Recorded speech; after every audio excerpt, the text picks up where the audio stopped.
Deus, né? O agnóstico vem também da palavra grega, não conhecimento.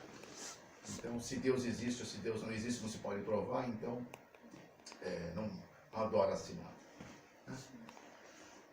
E temos o politeísmo, muitos deuses. Na Índia nós temos 330 milhões de deuses.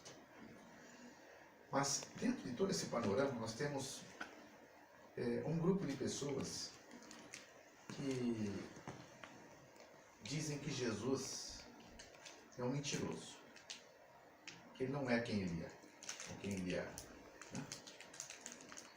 Então, para Jesus ser um mentiroso, coisa interessante, porque passaram-se 2000 anos e cerca de 2 bilhões e meio de pessoas acreditam que Jesus existe para eles, né? Então, uma mentira que prevaleceu tanto tempo assim, com uma aceitação tão fantástica, e mais pessoas vão tendo um conhecimento de Cristo, é impossível deixar de querer conhecê-lo mais e se relacionar com ele, né? Porque é um pequeno grupo, né, desses intitulados ateus, que apregou que há uma mentira dentro do cristianismo. Por outro lado, nós temos também aqueles que falam que ele é um enganador. Mas, puxa, de novo a gente bate quase na mesma tecla, porque passado 2000 anos de novo, como é que alguém podia enganar tanta gente por tanto tempo assim, se fosse realmente apenas uma enganação, né? Então, essas bilhões de pessoas estão sendo enganadas semana após semana, né? E esse livro continua sendo o mais vendido do mundo, né? E pessoas continuam sendo convertidas ainda, e vidas são transformadas, né? Aí de novo entra a questão do testemunho, né? Não é a pauta desta manhã, mas uma mentira pode transformar uma vida.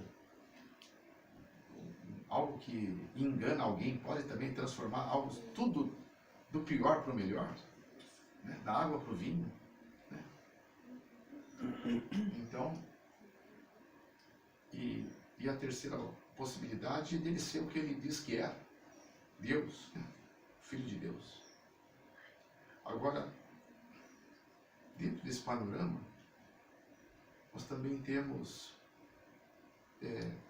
a questão de entender se ele é Deus, como enxergá-lo como Deus.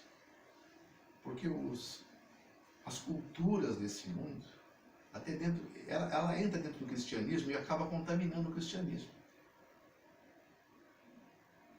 Dentro desse número de 4 bilhões e meio de pessoas ainda, né, já passa disso, né, já passa de 5 bilhões na verdade, esse último aumento de IBGE. Então nós temos cerca de 2 bilhões e meio que conhecem o cristianismo e mais de 5 bilhões, né, como na Índia, de novo, a gente tem cerca de 90% que não sabe que Jesus morreu por causa do pecado deles, né? E temos a janela 10/40, que ainda é um mundo muçulmano, né, que vai ser alcançado, que esse mundo, eu não penso que vai ser alcançado com televisão, com internet, vai ser alcançado por homens e mulheres cheios do Espírito Santo. Como foi os cristãos, aqueles primórdios, né? E o que falamos lá embaixo, né? Eram milhares de pessoas que vão ser transformadas, como lá na África. Quando a gente vai na África, onde está o Michel agora, né? Está lá em Moçambique. Mas na última vez que eu estive, algumas vezes na África, e na hora que a gente faz os apelos, formam-se filas homéricas, né, a se perder de vista.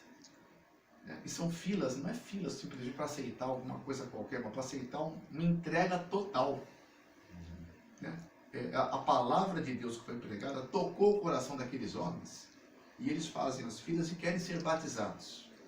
Pastor Sabalo Kakinda foi o pastor que me cobriu ali com a sua bondade e misericórdia, né? Então, estávamos num campo lá em Lobito, província de Benguela. Alguém conhece a região de Benguela? Lá em Lobito era a província Benguela, aliás, a cidade de Lobito. Então, fomos com alguns missionários do Brasil foi cabido a mim um campo chamado Campo do Elefante, tudo a céu aberto, cerca de 3, 5, 10 mil pessoas, né, de acordo com o tamanho do campo. Meu campo não era um dos médios. Então, passado alguns dias, os primeiros apelos, arrumaram uma caixa d'água, tamanho dessa mesa aqui, tá? Porque lá tem falta de água, lá tem falta de comida, lá tem falta de espaço, espaço a céu aberto, é campo aberto, né? E colocar água, a água vinha na cabeça das mulheres, as garrafas de água lá. Pedidos de oração. Então, colocar a água ali, emprestada de uma vizinhança, e aí começam os batismos, né? Eles felizes, não precisam se preparar, porque ali não tem muita água. Para secar não precisa de toalha, o calor é intenso. Logo de manhã, né, eu estava já com perto de 44 graus, por perto de 9h30 da manhã. Mas esses batismos iam ser à tarde, né? Porque senão eles iam ferver depois lá. Mas o calor é implacável, né? Então, aí, aquele primeiro levante de filas que fizeram, né? Os jovens queriam vir primeiro, né? Então lotam de jovens. Mas, em suma, começa a fila, o pastor Sabalo ia trazer outros pastores, não deu para vir, porque os outros campos começaram a batizar muita gente também.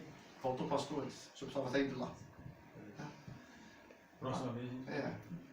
E aí, então, chega uma hora que o pastor Sabalo já tinha batizado mais de 300 pessoas naquele primeiro batismo. E ele estava agora com dor forte nas costas, né? Falou: Fernando, pede para parar porque não dá mais. Minhas costas estão já no osso, né? E um dos anciãos falou: também já está acabando a água, porque cada um que entra, né? A caixa d'água ia saindo com água, né? Então não tinha mais quase água. Então ele me pediu para subir para falar que estava doendo as costas, que não tinha água. Então realmente tinha isso aqui. E não era mais água, era lama.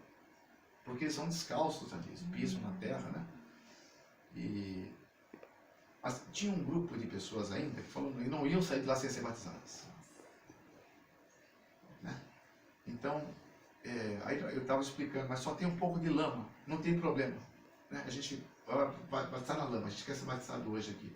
Então eu batizado mais umas 6 pessoas, porque depois não tinha mais jeito, não tinha mais nível de água, né? Então, não que a água estava lamenta, a água estava barrenta, né?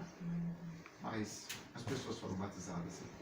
E um monte de pessoas que iam ser o dia seguinte, batizamos mais de 1.800 pessoas. Glória a Deus. Né? Então, como a mentira pode trazer isso ao coração? Eu estou falando África, porque nós tivemos em Paris, com o pastor Noab. Você conhece o pastor Noab Almeida? Não pessoalmente, mas por telefone. Então, eu estou dando um cenário da África, né? De lá de Lobito. Agora, eu vou para Paris. Paris é a cidade mais ímpia que eu acho que tem no mundo hoje. Não é? Eu tenho uma noção de uma cidade mais ímpia que Paris? Onde é obrigar a Deus sair de lá, né? Quer dizer, dentro dos decretos, do iluminismo, né? Deles. Então, lógico que tem outros lugares, mas ali é para mim, dos concursos. Mas ali na igreja de Paris, com 150 membros, nós batizamos 32 almas. Né? Então, será que tanto Paris quanto África ou Brasil, que o trabalho não para, né? Uma mentira ia causar esse impacto ainda hoje? Uma enganação ia tocar o coração de pessoas que na África não tem nada, ou que Paris tem tudo, ou que no Brasil não sabe o que tem, porque o Brasil é um lugar que você não sabe o que você tem. O Brasil é o país que era para ser o país mais rico do mundo.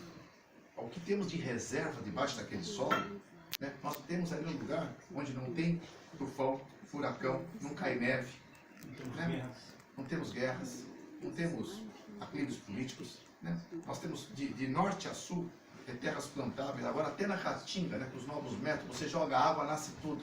Os melhores melões do mundo são da Caatinga brasileira, as uvas mais gostosas, mais saborosas da Caatinga brasileira, né? Melancia e tudo mais. Então jogou água na Caatinga, você colhe tudo que você precisa. Então terras aráveis, a maior reserva de água potável do mundo está no aquífero Guarani, lá debaixo do Mato Grosso do Sul e do Norte, onde estive agora esse ano também. E ouro, né? Jazidas de ouro que tem ali Amazonas, né? Como é que chama? Serra Pelada? Serra Pelada. Não para de tirar ouro lá, né? Ouro. Minas Gerais cheio de pedras preciosas, águas marinhas, né? Safiras, diamantes. Eu tenho um amigo que é um ancião da Igreja Batista, ele tem uma mina de diamantes em Minas Gerais, né? A moça que tem uma, bem de frente de casa, uma moça que ela faz joias. E as pedras preciosas, a maioria vem do Brasil. Deve ser todo de Minas Gerais que eu peço. Então nós temos, isso aí é tirado de rios, de riachos, né? Sempre, de algumas minas. Então temos essa fama de ser o país mais adventista do mundo, o país mais cristão do mundo, o país mais católico do mundo, o país mais espírita do mundo e o país mais corrupto do mundo. É o que então empata tudo, né? Mas em suma, que Deus é esse que lá no Brasil também cria esse impacto? Nós somos o país mais adventista do mundo. É um país de um índice de cristianismo crescente muito grande.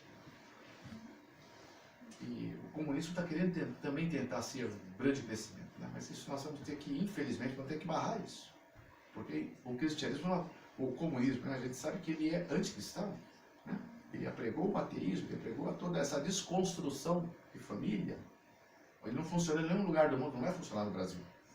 O Brasil não tem uma origem, uma condição de aportar o comunismo. Mas em suma, então como enxergar dentro dessa ótica a pessoa de Deus? Acho que é um dos pontos principais a ser compreendidos. No Brasil, havia um programa de auditório famoso. Era uma entrevistadora que já morreu. Não quero entrar em mérito de nome da entrevistadora, mas um programa de muita audiência na televisão brasileira. E por ser de auditório, por essa entrevistadora receber artistas e entrevistar numa mesa, um monte de sofás como aqui estão. Então eu me lembro que mandaram um link para mim desse programa. Eu não assisto televisão há muito tempo, dá tempo para ficar vendo, tenho viajado sem parar. Mas então eu vi o link e estava observando o link. Entrou uma artista de televisão e de cinema. Essa entrevistadora famosa recebeu o artista abraçando, beijando, tocava umas músicas quando ela entrou dançando. E a entrevistadora falou, mas a gente quer saber, o auditório lotado, a causa desse seu tremendo sucesso nesse ano, né? A que você atribui esse tremendo sucesso? Ela falou, eu só posso atribuir a Deus, né? Foi Deus que me deu esse enorme, terrível sucesso que em todos os lugares eu estou sendo falado, né? Então, só tem um problema. É uma artista pornô, né? Então percebe como as pessoas hoje elas não estão entendendo quem é a pessoa de Deus. Dentro do cristianismo, as pessoas que creem em Deus não sabem como lidar com Deus, não sabem como tratar da questão da santidade de Deus. Deus é um ser santo. Isso é algo que o mundo se esqueceu.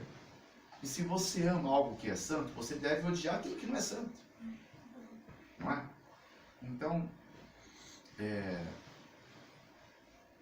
muitas coisas que nós amamos às vezes, mas que desagrada muito a Deus. E se nós quisermos estar diante de Deus, nós vamos entender que como vamos estar nos portando diante de um Deus santo. Esse Deus santo, ele só quer se aproximar mais de nós. Esse Deus santo, ele quer é aquilo que alguns pensadores falam, que nunca alguém tão grande quanto esse Deus fez-se tão pequeno para se fazer grande os pequenos, como nós. Então, o interesse dele não é que eu venha estar diante dele para adorá-lo de uma forma ostensiva. Deus não me criou para adorá-lo, pastor. Eu não entendo isso. Deus me criou para me amar. Deus ama amar. Deus ama servir. Cristo não disse isso? Eu não vim para ser servido. Eu vim para servir e dar a minha vida. Então, Ele quer servir você. Então, Ele cria você e quer conquistar você. Ele vai conquistar você servindo, fazendo tudo para você. Deus quer fazer tudo. Ele não lavou os pés dos discípulos, Ele não enxugou os pés dos discípulos, Ele não abraçava e beijava, Ele não fazia o café da manhã dos discípulos, não preparava peixe quente com favos de mel para os discípulos, né? Ele não preparava a moeda para o Pedro pagar lá o imposto, não andava com um centavo, mandou ele pescar um peixe, né? Aquele peixe lá vai ter 2 moedas. Qual a chance, pastor, de alguém sair daqui pescar um peixe e ter 2 moedas dentro? 2 estéter ainda, né? Então, aí Deus, Pedro, né? Esse homem só pode ser Deus, né? Só pode ser Deus. Então, esse homem, ele queria e quer, porque ele disse, eu, o Senhor, não mudo. Malaquias 3. Ele quer servir a gente, mas de uma forma que nós venhamos a perceber que é Ele que está servindo. E ao entender que Ele é um Deus servo, dá para entender isso, pastor? A teologia não apresenta um Deus assim. Aí torna Deus distante. Um Deus, porque o Deus que a teologia tradicional me ensinou é um Deus de longe. Eu nunca podia amar um Deus assim, pastor. Eu achava legal, eu tinha medo desse Deus, eu respeitava esse Deus, né? Agora, amar esse Deus, querer chegar perto desse Deus, abraçar esse Deus, passar horas que não conseguia, não tinha graça. Porque era um Deus de longe. Mas esse Deus que eu conheci na Bíblia, nesse livro que está aberto, porque esse livro fechado, você pode chamar de Bíblia, o livro de Deus. Mas quando você abre, ele é a boca de Deus falando. Então nesse livro, Deus, quando você procura, porque ele diz, eu não encontro outra maneira, não vi. Se o senhor conhecer, me fala, me ajuda. Outra maneira de eu me encontrar com Deus. A única maneira que eu vejo é aquela que ele disse, achar-me-eis e me encontrareis. Né? Buscar-me-eis e me encontrareis. Se me buscar de todo o vosso coração. Tem que ser de todo o coração. Com um desejo profundo, eu quero conhecer o Senhor. Eu quero me relacionar com o Senhor. Eu quero saber, né, mais do teu caráter. Então, o que eu falei há pouco da artista que entrou, ela não conhece o caráter de Deus. Se ela conhecesse o caráter de Deus, ela ia saber que ela jamais poderia contar com esse Deus, né, fazendo um trabalho de pornografia na televisão e no cinema.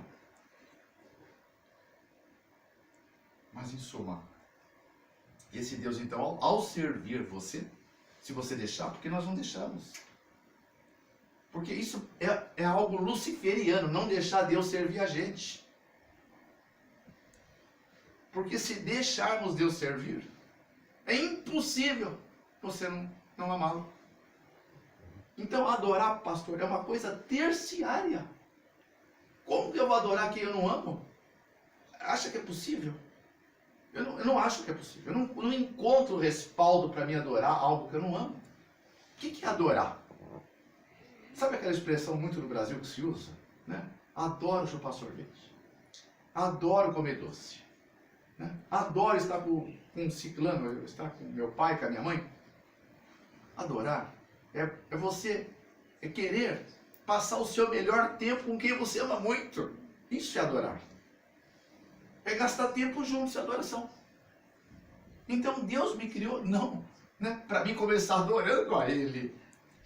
Ele queria que, a Ele me servir, que eu pudesse entender o quanto Ele é o caráter dele, amoroso, gentil, cuidadoso, longânimo, benigno, compassivo, misericordioso, e etc. Então, através de conhecer o caráter dele, e a forma como ele atende aquele que deixa, é irretribuível. Não dá para retribuir o que Deus faz. Então de repente você descobre, puxa, é bom demais ter um relacionamento com esse Deus. É fantástico você conhecer esse Deus. Então, ao querer se aproximar e conhecer, você vai conhecer o caráter dele. Que é isso que eu acabei de falar, está aqui no livro de 34:6 do livro de Êxodo. E ao conhecer o caráter dele, você se apaixona por ele. Aí sim começa o processo natural, a adoração é natural. Não dá para forçar a adoração.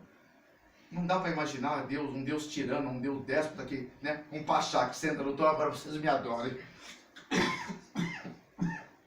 Se eu tossir, vocês oram, viu? Porque eu estou com um pouco de tosse. Em função da baixa resistência à tosse. Mas em suma, esse é o Deus que eu conheci. Esse é o Deus que eu me apaixonei. Esse é o Deus que conserva no meu coração o primeiro amor. Porque o amor, o primeiro, ele vai sendo transformado e vai ficando impossível viver sem ele.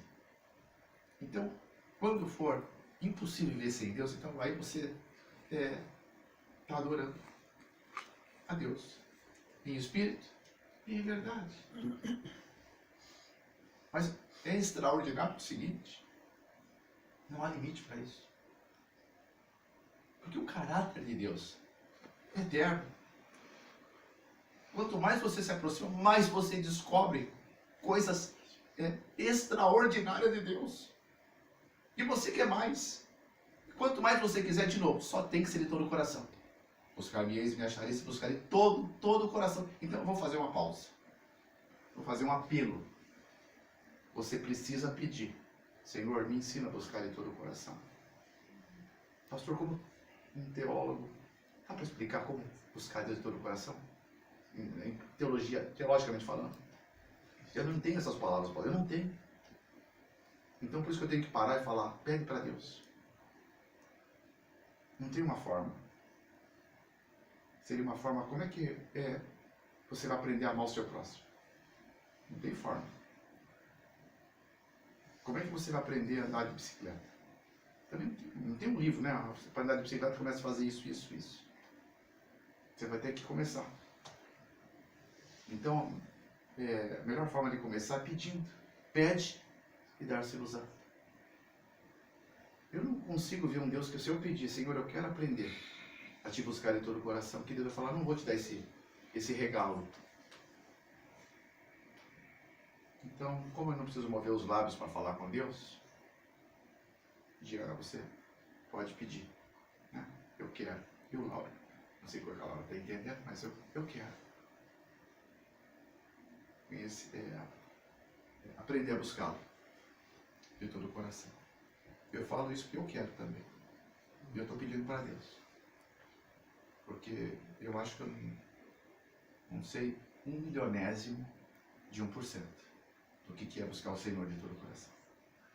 Mas eu estou, Rod, eu estou tentando aprender. Estou tentando aprender. Bom, agora, diz o apóstolo Paulo em 1 Coríntios 15, verso 19, se esperamos Cristo somente nesta vida, somos os mais miseráveis entre os homens. Então, além de ser algo inominável, descrever uma experiência com Deus, é o que nós falamos na escola sabatina. Paulo não tinha palavras para explicar para Festo, para Agripa, como que foi a experiência dele. Ele narrava o que tinha vivido. E ele repetia aquilo. Ele era consistente naquilo. O Deus que falou para ele, vá até Damasco, numa rua, procura alguém. Então, foi dado endereço para ele, né? Ananias depois recebeu, vá até a rua direita e batiza Paulo. Deus, Ele sabe o seu endereço, seu nome soberano, porque Ele pus-te o nome do soberano no 45:4, livro de Isaías. Está lá em 9, verso 7 em diante de Atos. Então Ele procura você. Ele sabe onde você está. Ele sabe como está o seu coração. E Ele quer entrar no seu coração. Ele quer começar a permitir que você tenha a melhor experiência da sua vida. Eu tenho autoridade para falar sobre isso, porque eu vivi quase 60 anos. Eu vivi mais de 40 anos no mundão. De repente eu me encontro com esse Deus. Essa história eu vou contar à tarde. Aqui não dá tempo. Mas ao me encontrar com esse Deus, a minha vida nunca mais ia ser como era. Nunca mais eu ia ver a vida da mesma maneira. Ele queria entrar no meu coração. Dá uma chance, Fernando, para mim entrar. Eu vou te mostrar como é que vai ser comigo. Então Então é necessário insistir nele. Porque o mundo tem um príncipe. E o príncipe desse mundo não é Jesus. Jesus foi categórico ao dizer para os apóstolos em 14:30 de João: aí se aproxima o príncipe desse mundo. E eu nada tenho a ver com ele. Nada. O príncipe desse mundo é o opositor de Cristo. Ele quer, de alguma maneira, confundir a igreja de Deus. Confundir você a dedo. Ele quer confundir. Tornar confuso. Tornar distante esse caminho que te coloca perto de Deus. Pedro sofreu isso. Os discípulos eram tentados o tempo inteiro. Quando muitos deixaram, não é só 12 discípulos, eram muitos discípulos. Alguns deixaram Jesus. E Jesus perguntou: e vocês querem também se apartar? Mas Jesus foi claro, né? O Pedro: Senhor, para onde nós iríamos? Nós sabemos que tu tens as palavras da vida eterna. 6:68 e 69. No livro de João. Bom. Sem jeito, se eu tiver. Bom. Para onde nós poderíamos ir? Agora, ao mesmo tempo, como príncipe da confusão, quer impedir que você tenha, porque se você tiver uma experiência, Cristiane, desse tipo como Deus tem desenhado, Deus criou você, colocou dentro de você um desejo que você sabe que tem lá. Eu quero conhecer esse Deus, eu quero conhecer mais dele. Né? Então, isso foi colocado desde a eternidade. Ele colocou em todos nós. Todo homem precisa adorar, precisa conviver, ter uma experiência sobrenatural na vida. É sobrenatural essa experiência com Deus. Ela cobre todas as perspectivas que uma mente humana pode alcançar. E esse Deus tão grande, mas o mundo cabe na palma da mão dele, ele fala: eis que estou à porta e bato do seu coração, estou à porta do seu coração. Apocalipse 3:20. Se alguém ouvir a minha voz e abrir, eu vou entrar, vou cear com ele, vou estar com ele, vou servi-lo, né? A palavra de 20:28 lá de Mateus. Agora, por que nós não conseguimos escutar Deus bater na porta? Porque o mundo fala muito alto. O príncipe desse mundo arruinado por causa do pecado fala alto demais. E como Deus fala?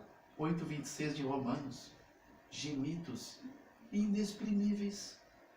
Ele fala com uma suavidade que se você tem que estar numa profusa meditação para chegar perto de Deus e perceber que Ele está tão perto de você quanto você deseja que Ele esteja. A voz dele é mansa e suave. Ele quer ter uma experiência com você. Uma experiência com cada um de nós aqui. Isso. Né? O senhor é pastor, mas a experiência contigo ele quer ter todo momento também. Porque apesar de ser pastor, é uma ovelha também de Jesus. Todos nós somos ovelhas. Necessitamos de um bom pastor. Bom, ele também diz que se ele não ressuscitou, então é vã a nossa pregação. Se a nossa pregação então é vã, o que transforma um homem da água para o vinho? Pastor, como teólogo, o que teria me transformado então? Porque, gente, quando Deus então entrou no meu coração, devido a algo traumático, é praticamente inacreditável a minha experiência com Deus. Por isso que eu vou levar 9 dias para contar. 9 dias. Mas em suma, houve o meu momento que eu tinha que agora permitir que Cristiano, que ele entrasse nesse coração. E essa forma é quando você permite ele te lavar. Porque obrigado, meu Deus. Com licença. Santificação, sem a qual ninguém verá o Senhor, é o ato de você, santificação é separar-se. Não é nenhum bicho de 7 cabeças. Separar-se. Separa do que a maior massa do mundo está vivendo. Para experimentar viver algo diferente. Uma experiência ímpar, diferente, com Deus. E se isso não mudar a sua vida, você tem o dinheiro de volta. Que dinheiro? É de graça? Bom, mas em suma, quando eu encostava a planta dos meus pés na água do meu batismo, a minha vida já estava sendo transformada. Completamente. Eu nunca mais ia ser o que eu era antes. Então, esse evangelho que apresenta essa mudança, ele tem o amparo que ele tem, é do Espírito Santo que mantém ele vivo. É um evangelho vivo. São palavras vivas que continuam transformando milhares de pessoas. Como pessoas, tanto na África, quanto na França, quanto no Brasil, quanto na América. Eu estava na América e batizamos um monte de gente lá também. Mas em suma, o que faz essas pessoas quererem ter essa experiência? Bom, agora, hoje nós temos cerca de 42 mil igrejas cristãs, irmãos. A Bíblia só apresenta 2 igrejas. Eu não encontrei uma terceira. 2. Mas nós não estamos aqui para falar de igreja, nós estamos aqui para falar dos planos de Deus. Porque Deus tem uma igreja. A Bíblia tem 2. A igreja de Deus e a igreja do século. A igreja do mundo. Entende? Então, quando o príncipe desse mundo ele quer enganar pessoas, qual é o tema predileto que ele trata para enganar pessoas? Qual é o tema predileto que ele usa para se comunicar com pessoas? É o mesmo tema que ele utilizou no livro de Gênesis 3, verso 1. A primeira fala dele na Bíblia, ele estava falando de Deus.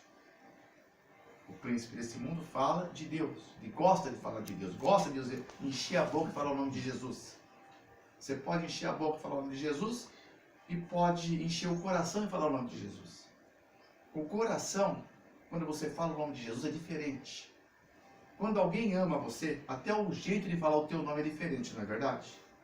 Então, quando você ama Jesus e chama o nome de Jesus, é diferente. Então, Jesus, ele para o que está fazendo para ouvir você. Mas quando você fala de boca cheia, então você simplesmente está pronunciando um nome. É muito diferente. Então, ele nunca prometeu que se você vier servi-lo, você vai ter uma vida perfeita, sem problemas. Mas o que ele promete é outra coisa. Essa frase até de Abraham Lincoln. Então, ser feliz não é ter uma vida perfeita e sem problemas, mas é deixar de ser vítima das suas dificuldades e passar a ser senhor da sua história. Deus quer que você seja senhor da tua história. Porque Ele que quer viver essa história com você. Você não pode dar a história da sua vida para Ele se primeiro não for tua. Você tem que reconquistar aquilo que você está perdendo. O que nós estamos perdendo nesse mundo? O mundo, o século está roubando a sua identidade. Você está se desassemelhando de Deus. E como no Brasil isso está terrivelmente latente quando a ideologia de gênero para crianças, para creches. Então eu não sei mais quem eu sou, não sei nem meu sexo mais. Isso é só no Brasil, isso nasceu aqui na Europa. Então aqui é o berço do que está, agora de um reflexo que está lá. Alguém tem que levantar essa bandeira, a bandeira ensanguentada do príncipe Emanuel, e mostrar que nós temos uma identidade. que nós temos algo a apresentar para o mundo. Mahatma Gandhi, nós devemos ser a mudança que queremos ver no mundo. Que grande frase, né? Ela aparece aqui a palavra, a Bíblia. Então, ele não está prometendo, olha, você vem, você não vai ter problemas. Você vem, você vai ter uma vida agora perfeita. O que é perfeito para nós? Será que perfeito é viver uma vida sem problemas? Então, eu quero começar a fechar, abrindo a Bíblia com todos. Isaías 43. Isaías 43. Quando eu falo de problemas, pastor, eu estava numa igreja lá no Brasil, igreja de Uberlândia. Alguém conhece Uberlândia aqui? Passei por lá, não era muito pequeno. Então, nessa igreja tinha 3 situações que foram os primeiros batismos que teve. A Mari tinha um câncer, ela fazia aquela expressão de dor durante o culto. Mas falaram para ela que ela era para ir assistir o culto, que ela ia descobrir coisas fantásticas com relação à sua qualidade de vida. Eu sou um estudioso de qualidade de vida. Então eu apresentei qualidade de vida naqueles dias. E para a glória de Deus, né, a Mari parou de ter dor sem tomar morfina. Amém. Né, e ela foi batizada. Aí tinha a Rita era cega. O primeiro apelo que eu fiz lá, alguém conduziu ela no meio de um monte de bancos lá para frente, porque ela aceitou, eu quero ser batizada também. Aí teve batismo no dia seguinte, a Rita não estava na fila. Eu falei, Rita, onde você escolheu que ia ser batizada, por que você não entrou? Porque eu não sei como me conduzir para fazer isso até lá. Então agora a gente ia ajudar a Rita. Mas em suma, a Rita foi uma das últimas a ser batizada, no fim daqueles dias. Mas ela dentro do tanque, a impressão que eu tinha, né? A gente esquece que cegos choram, viu, pastor? Cegos choram. A gente esquece também que ateus choram. Porque há 2 sábados atrás, eu estava em São Paulo. Eu terminei de pregar de manhã na minha igreja, lá em São José, lá de São Paulo, em Interlagos, e fui fazer um funeral. Eu sou um ancião ordenado e eu amo fazer funerais. Estranho, né? Eu amo fazer porque as pessoas ouvem. As pessoas, seja o que for a religião deles, ou se não tem, eles param e respeitosamente pela família do morto, eles ouvem. Você não vê pessoas conversando, né? Como a gente vê nas igrejas, pessoas vendo o celular, a gente vê pessoas atentas por respeito à família. Então, aí, essa senhora que descansou, ela tinha 2 filhos. Um cristão, o outro ateu. O cristão, os 2 estavam chorando, abraçados. Eu cheguei atrasado, porque eu falei que ia atrasar, porque foi muito em cima o convite para mim ir. Em um lugar muito bonito, no meio de uma mata da BR-116. Saí de São Paulo, levei 1h30 para chegar. Eu preguei de manhã, fui atender essa família. Então, abri a palavra de Deus, como vou abrir agora com você. Então, conforme eu ia apresentando as promessas que Deus faz para aqueles que dormem, né? Para Deus a morte, aquele que aceita Cristo não tem, ele fala claramente, eu sou a ressurreição e a vida. Aquele que morrer, mas crê em mim, né? Aquele que morre e crê em mim, viverá, e aquele que vive e crê em mim jamais morrerá. 11, 25 e 26 de João. Então eu ia passando os textos e o cristão, o filho cristão, ia mudando o semblante dele. Né? Ia vindo aquele viés de paz. E de repente ele sorria, olhando para o corpo da mãe. Mas o outro, na hora que eu terminei, o outro não conseguia mudar o semblante, o ateu. Quando terminou, o ateu abraçou o corpo da mãe, que ia ser queimado, era um crematório, e chorava, e desesperado, desmaiou. Porque a palavra de Deus, ele não permitia que a palavra de Deus entrava no coração dele, porque ele disse, eu não posso crer nisso. Então o ateu, ele chorava, eu via os olhos dele derramando lágrimas.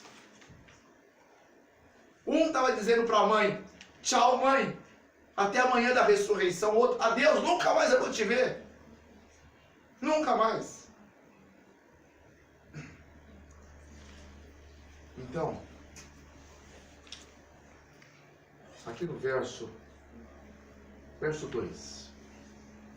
quando passares pelas águas, eu estarei com você. Quando passares pelos rios, eles não vão submergir você. Ou seja, você não vai afundar. Quando passares pelo fogo, não te queimarás, e nem a chama arderá em ti.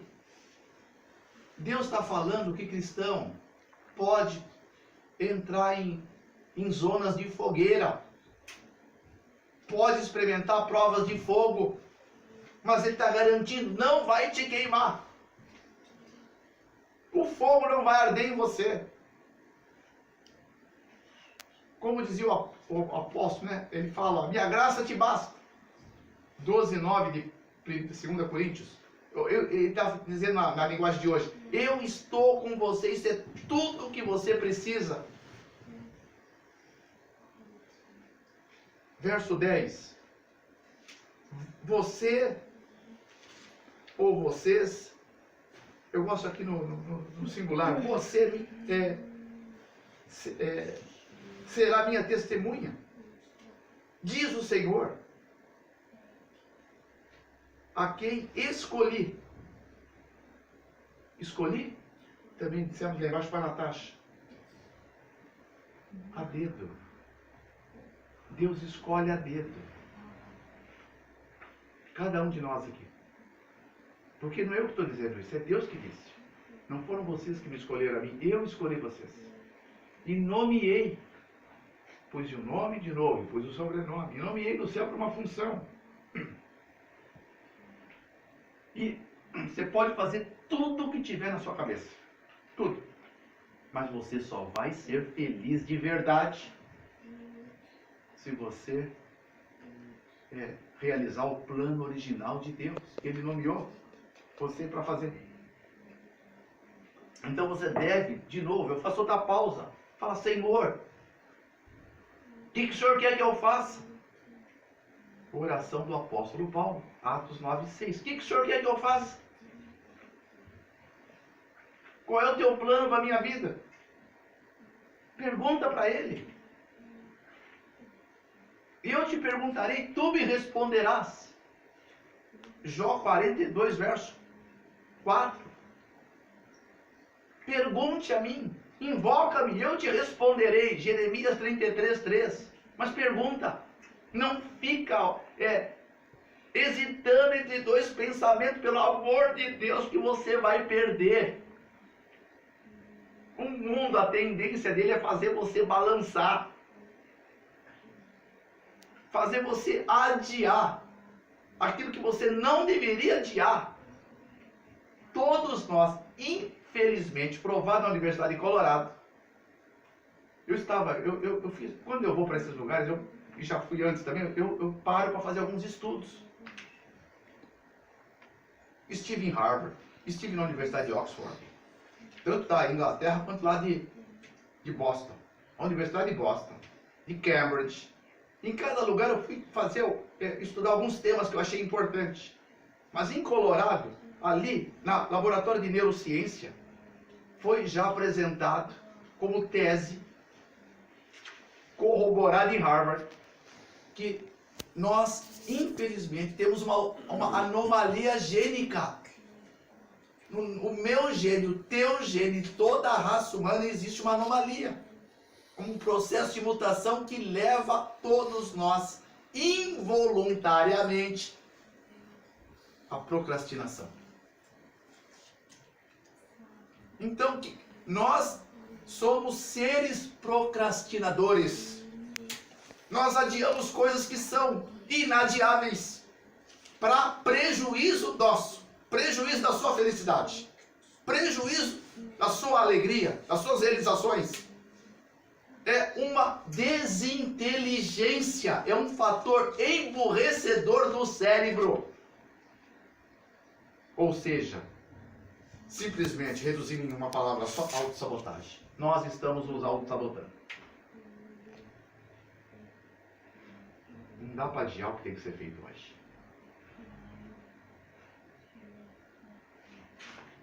A água que você não bebeu hoje vai te fazer falta amanhã. o sono que você não dormiu hoje vai te fazer falta amanhã. É o que eu digo, né, pastor? O Cristo que você tem que receber hoje, o batismo que tem que ser hoje, vai te fazer falta amanhã. Pode ser amanhã, Fernando? Pode. Pode ser na semana que vem? Também pode. Pode ser o mês que vem? Também não tem problema, pode. Porque a Bíblia fala que pode. Todas as coisas te são permitidas, te são lícitas, mas nem todas convêm.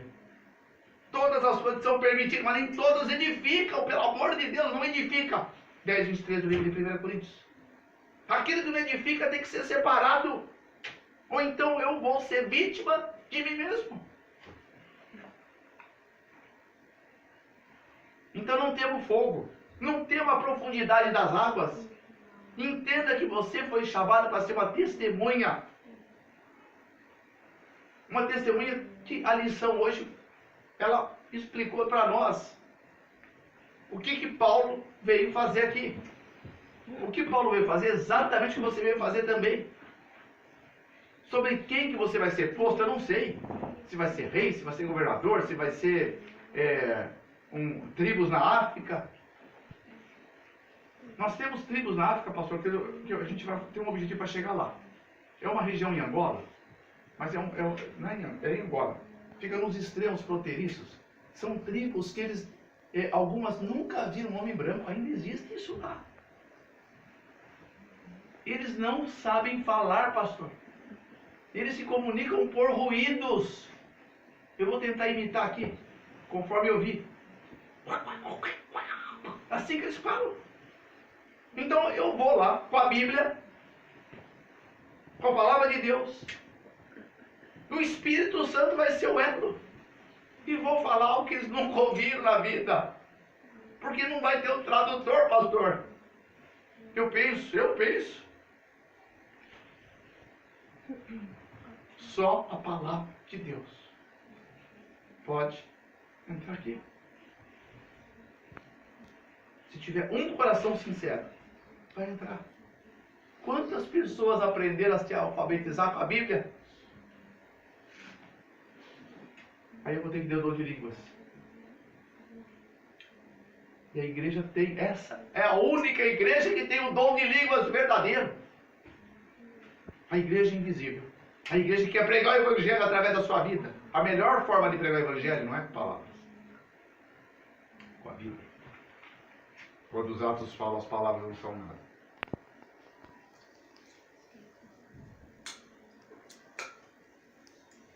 Agora,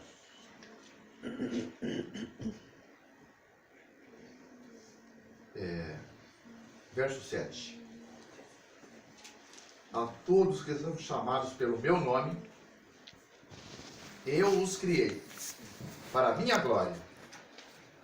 Eu os formei, sim, eu os fiz. Mas então, não são todos. Muitos são chamados. Mas quantos são escolhidos, pastor? Por que é assim, pastor? Pastor do céu, o senhor vai ter que me ajudar esses dias aqui. Me ajuda, pelo amor de Jesus. Eu tenho que arrumar essas palavras, pastor. Porque eu tenho um drama, quando eu assumo esse culto, como convencer as pessoas que eles estão desistindo de tudo que vale a pena. Não tem sentido a vida sem Deus.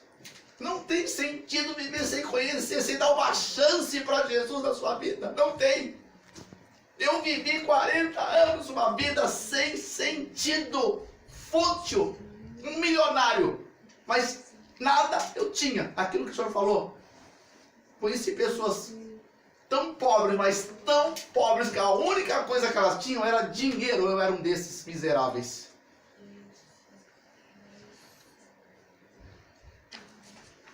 O último verso, o verso 1. Mas agora assim diz o Senhor, que te criou. Coloca o teu nome aqui onde está Jacó. Por favor, o teu nome. Eu vou colocar o meu, Fernando Lux. Tá, vamos ler de novo, você vai colocar o teu nome. Mas agora assim diz o Senhor que te formou, Fernando Lux. Pois o teu nome? Que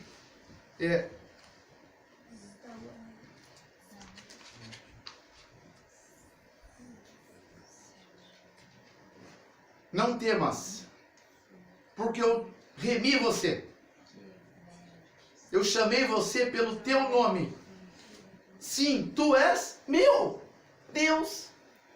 Ele quer você. Ele deseja você. Ele deseja que você dê uma chance para ele mostrar para você que tudo o que você precisa, ele tem. Tudo que pode satisfazer você, só ele tem. Por isso ele pode falar com autoridade. Vinde a mim vocês, que estão cansados, sobrecarregados. Eu tenho tudo que você precisa. Tudo que você precisa. Porque eu sou Deus. Jesus é Deus. Jesus é eterno com Deus. Jesus é desde os tempos eternos. E Jesus, que é Deus, como diz o livro de 2 Coríntios 8, 9, vós conheceis a graça de nosso Senhor Jesus Cristo, que sendo muito rico, fez-se pobre, extremamente pobre por amor a vocês, para que através da sua pobreza vocês fossem enriquecidos. Enriquecidos de uma graça eterna, que não há dinheiro, não há ouro, não há prata que possa equivaler com que, último verso, olhos jamais viram, ouvidos jamais ouviram, jamais penetrou no coração de homem algum o que Deus tem reservado para aquele que o ama. Amém. Mas ainda vou terminar com uma história que me veio ao coração.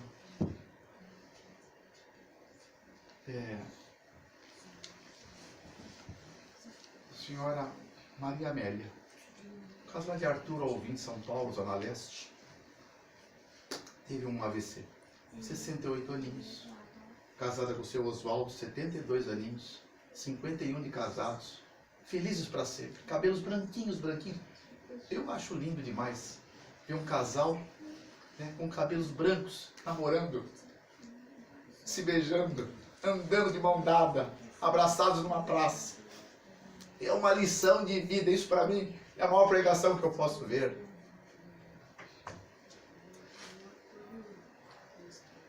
E ele teve esse AVC, chamou aquele SAMU, como é que chama aqui na Alemanha? Krankenwagen. Rettungsdienst, Tá. Esse aí. É isso aí mesmo. Esse aí. É o 112. 112. Só que lá no Brasil demora. Demora porque lá tem. As pessoas estão muito doentes, né? Os hospitais estão lotados. E chegou na hora de trânsito, você pode levar até 4 horas para percorrer a Radial Leste, do centro da cidade até Arthur Alvim. Sem trânsito nenhum, você vai levar 1 hora e 15 minutos. 4 horas com trânsito. E era do rush. Então, a ambulância conseguiu furando, chegou em 2 horas e meia. Mas ela estava já com AVC. E na hora que estava transportando ela, teve mais um AVC, segundo AVC. Chegando no meio do trânsito, lá perto do Hospital das Clínicas em São Paulo, teve o 3º AVC. Chegou quase morta. O esposo do ladinho dela na ambulância, segurando a mãozinha dela, ela já desfalecida. Colocaram na UTI, começaram o tratamento. Passou 1 mês, 2 meses, 3 meses, ela não respondia mais, estava em estado de coma induzido. E sem chance nenhuma de voltar. Mas no começo do 4º mês ela estabilizou o coma, foi levada para semi-intensiva. O seu Oswaldo, ele todos os dias ele ia para casa. E ele levava as 3 horas para ir, 4 horas para vir de manhã. Ele passava o dia inteiro na frente da UTI para ter notícia da mulher da vida dele. Quando ela foi para a semi-intensiva, ele ficou muito feliz porque ele ia poder ficar do ladinho dela. Então as enfermeiras estavam tirando a sonda nasogástrica, que ela foi no momento de transitório, a sonda nasogástrica, aquela sonda do nariz, e ao tirar a sonda ela ia começar a comer por boca, segundo o tratamento feito pela pela fonoaudiologia. E agora ele fazia questão de querer dar na boca dela umas papinhas, tá? E ele continuava fazendo esse mesmo rito. Ele ia de manhãzinha, passava o dia com ela, no final da tarde, começo da noite, ele ia para lá. Ele dormia cerca de 3 horas e meia por noite para passar o dia inteiro com a esposa dele. E um certo dia, depois de 6 meses, já tinha se passado 9 meses no hospital, teve uma chuvarada, um pé d'água. E ele se ensopou vindo para o hospital, chegou todo molhado, já 72 anos, já tinha feito 73. A enfermeira Kazuo falou: seu Oswaldo, o senhor não pode fazer isso. O senhor não faltou nenhum dia, desde que sua esposa está aqui. Hoje o senhor era um dia que o senhor não podia sair de casa nesse temporal. Se o senhor não se trocar agora, o senhor vai pegar uma pneumonia. Como é que vai tratar da esposa? Puxou a orelha dele, né, com carinho, levou ele lá para a sala de vestiário dos médicos, deu uma roupa de médico para ele colocar, de avental, tira essa roupa molhada. E depois ele se trocou de jeitinho, vagarosamente, né? Aí ele voltou pro ladinho da esposa. Ela chegou e falou: senhor Oswaldo, presta atenção no que eu vou falar pro senhor. Vem cá um pouquinho. Ela falou assim baixinho: senhor Oswaldo, pelo amor de Deus, Dona Maria Amélia, ela não sabe mais quem é o Senhor. Ela não sabe mais quem é o Senhor. Não precisa fazer tudo isso. Sabe o que ele falou? Ele tirou os óculos dele, estava com a colher na mão, o pratinho lá do mingau, pôs na mesa. Falou: mas eu sei quem ela é. Eu sei quem ela é.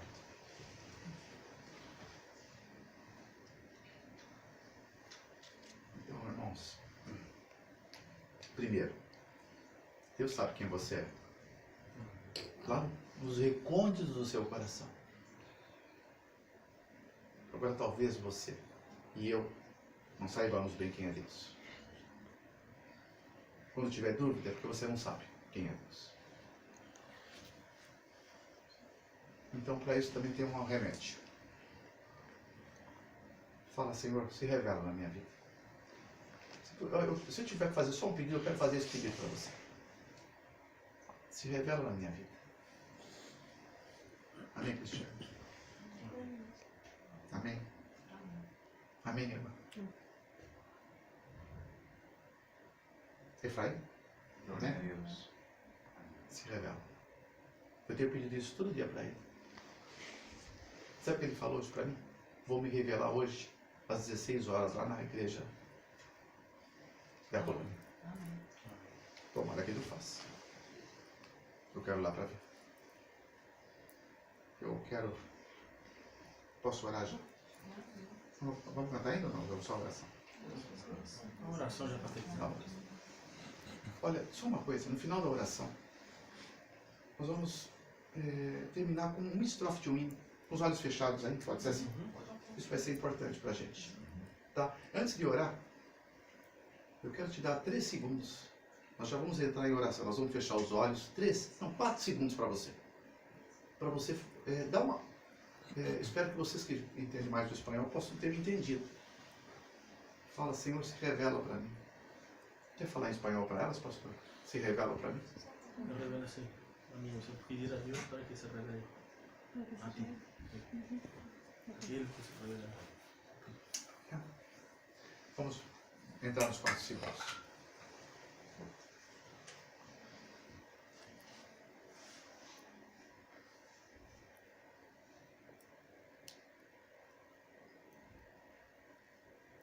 Pai, bondoso Pai, Deus Todo-Poderoso, em nome de Jesus Cristo, Deus Filho, eu entro na Tua presença, Senhor, em especial agora, para interceder, tanto pela minha alma, Pai, como pela alma dos Teus filhinhos que estão aqui nesse recinto. Amém. O Senhor nos separou hoje aqui em cima, Pai, para ter uma mensagem exclusiva para nós. O Senhor quer se revelar a nós. O Senhor só quer isso. Para que então nós possamos revelar o Senhor na nossa vida. para alguém que está pertinho de nós, às vezes um cônjuge, um irmão, um pai, uma esposa, um filho, um amigo, um pastor, um pregador. O Senhor quer se revelar. O Senhor precisa ser revelado. Porque a única esperança para esse mundo é quando a gente apresentar um Deus que vive em nós. E a prova é que nossa vida tem que ser outra vida, transformada. Senão não tem liga.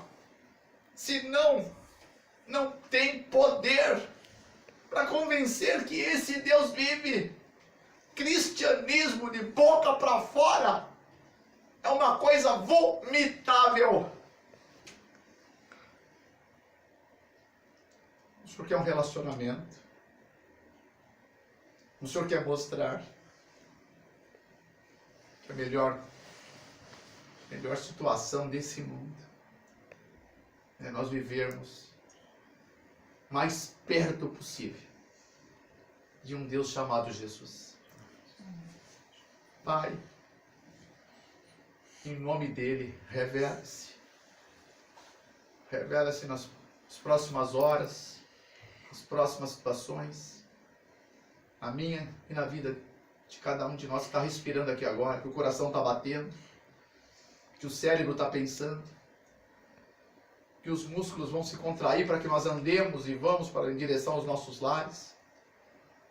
Revela-se, Senhor, e mostre quem é a pessoa de Deus, através de Jesus, pelo Teu Espírito.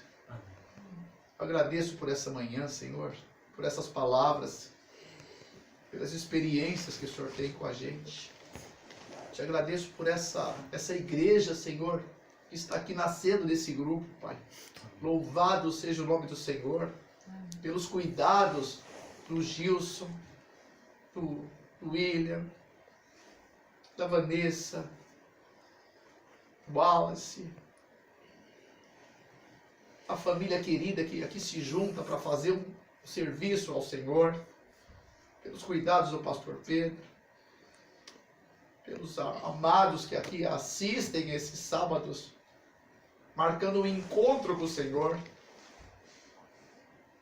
Obrigado pela vida dos que estão estudando a Tua Palavra aqui, Senhor. Glórias a Ti nas alturas, porque se eles quiserem, vão Te encontrar tanto quanto ansiarem. Mas agora, Pai, despeça-nos não da Tua companhia, mas despeça-nos dessa reunião entre amigos. Mas vá com a gente para onde a gente vai, em nome de Jesus. Vai com a gente. E prepara-nos agora para as 16 horas, Pai, para que o Senhor ali fale à igreja e revele-se também através da Tua Palavra. Amém. Nós queremos terminar essa oração, Senhor, com um cântico no nosso coração. E assim o fazemos, cantando uma estrofe de Bem Junto a Cristo. Bem junto a Cristo, eu quero estar. Bem junto à cruz, doce paz desfrutar.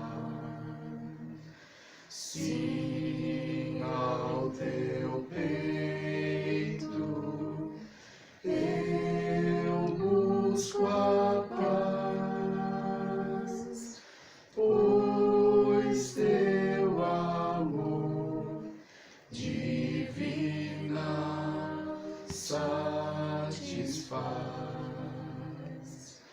pois Teu amor divina satisfaz. Amém, Senhor. Glória a Deus, irmãos.